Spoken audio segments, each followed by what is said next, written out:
वो पुत्र काम नहीं आ रहा है। कौन आया? जो आई है घर में वो मानने वाला इंसान महाराज कैसा भी हो, कहीं का भी हो, वो भी मानता है, और न मानने वाला सगे को नहीं मानता। सच बात तो ये है। मानने वाला होगा तो महाराज पराई बहन को भी अपनी बहन बना लेगा, पराई माँ को भी अपनी माँ बना लेगा, और नहीं मानने वाला होगा तो महाराज सगी बहन क्यों न हो उसकी नीयत डूब जाएगी। ये कलयुग है।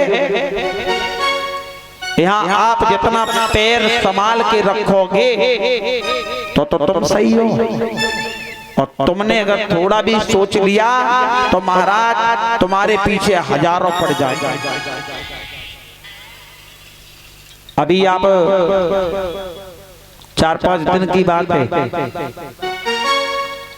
एक बहन थी और उस बहन के पति से अनमन हो गई परीक्षित जी। और पत्नी में तो झगड़ा हर जगह होता है।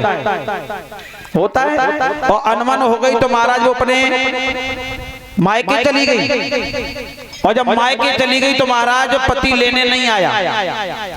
उस बहन के यहाँ एक पुत्र ने जन्म लिया, और महाराज उसी लड़के का मामा का लड़का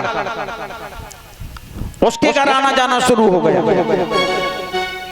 अब महाराज उस बहन ने उससे रुख नहीं मिलाया मामा के लड़के से, तो 1.5 वर्ष का बालक था, उस बालक को लेके गया और एक पत्थर की शिला पे महाराज पक्के खरंजा पे 8 बार पटक पटक के मार दिया। अब बताओ 1.5 साल के बच्चे ने क्या बिगाड़ा था उसका? मैं ये नहीं कहता हूं कि आप किसी को नाजायज सताओ,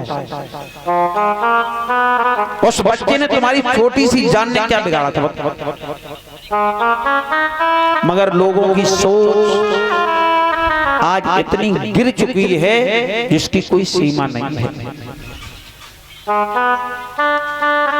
अपनी बहन तो बहन है, और को की है तुम्हारा जो बहन ही नहीं है।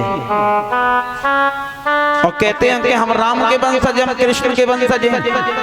क्या तुम खा कृष्ण और राम के वंशज हो?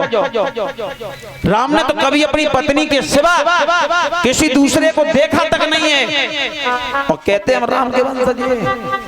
छाती ठोक के कहते हैं कृष्ण के वंशज हैं। अरे कृष्ण के यहाँ तो 16,108 पत्नियां थी, फिर भी कन्हैया को क्या कहा गया? महान योगी राज कृष्ण। जिसके पास सब कुछ होने के बाद फिर भी उसे महान योगी कहा गया, और लोग कहते हैं हम कृष्ण के वंशज। काय के वंशज हो? तुम अपने का भाव नहीं समझते हो। घर से एकांत में देखा महाराज नियत डूब गई, चरित्र बिगड़ गया, और भगवान से कहते परमात्मा हमें बहुत अच्छा करना है, ऐसे करने से कल्याण नहीं होगा। अगर संसार में आए हो तो कुछ ऐसा करके जाओ जो तुम्हारे जाने के बाद लोग तुम्हें वर्षों तक याद करते रहे।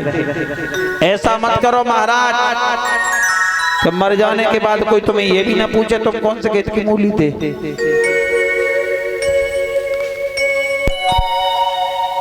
अगर करना ही है तो परमात्मा से प्रेम करो, और जो परमात्मा से प्रेम कर लेता है फिर उसे किसी की जरूरत नहीं होती है। ये संसार का जो प्रेम है ये किसी काम का नहीं है परीक्षित जी। ये पुत्र, ये पत्नी, ये भाई, ये बहन, सब ये मतलब के रिश्ते हैं। मतलब है तब तक तुम्हारे साथ है, और मतलब निकल गया कोई किसी के साथ नहीं है। एक कवि कहता है